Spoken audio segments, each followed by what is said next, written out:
केदारनाथचा संपूर्ण ट्रेक करायला मला 8 तास लागले. तिथे रात्री 10 वाजता पोहोचल्यानंतर रात्रभर आम्ही टेंट मध्ये राहिलो आणि सकाळी उठल्या कैलास पर्वताचा डोळ्याचं पारणं फेडणारा व्ह्यू बघितलो. सकाळी लवकरच केदारनाथची हेलिकॉप्टर यात्रा पण चालू झाली होती. त्यानंतर आम्ही आंघोळी करून दर्शनाला निघालो. काल रात्री पहिल्यांदा मी -1 डिग्री सेल्सिअस मध्ये रात्रभर राहिलोय. 8 तासाच्या ट्रेक नंतर आणि 8 तासाच्या झोपेनंतर आम्हाला महादेवाच्या दर्शनाची आतुरता लागली होती. फायनली मंदिराजवळ पोहोचलो आणि मला स्वर्गात आल्यासारखं वाटलं.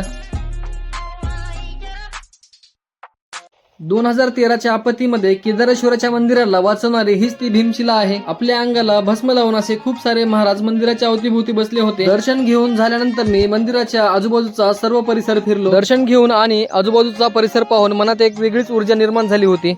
हर हर महादेव. मंदिराजवळ 3 ते 4 तास बसलो आणि त्यानंतर आम्ही गौरीकुंडकडे निघालो. काही लोक अशा सिंगल बास्केट मध्ये खाली जात होते. मंदिराकडे जाण्यासाठी 8 तास लागले, पण येताना मी 4 तासातच गौरीकुंडला आलो.